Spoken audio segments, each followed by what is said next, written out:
মাখা আমার কমপ্লিট। এবার ঠাকুরের কাছে তুলসী পাতা দিয়ে একটু বসাবো,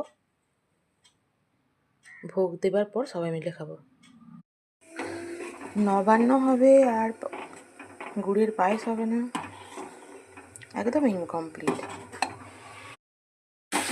মাশরুমের ঝাল সর্ষে পোস্ত দিয়ে, আর এদিকে টমেটো চাটনি চাপিয়েছে। আজকে দুটো কড়াই বসিয়েছি দুদিকে, তাড়াতাড়ি রান্না কমপ্লিট করতে হবে, আজকে অনেক রান্না আছে।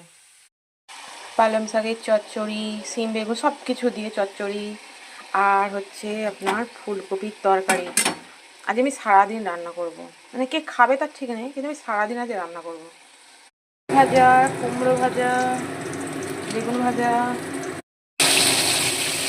আর সব শেষে আমি মাছের ঝালটা করছি।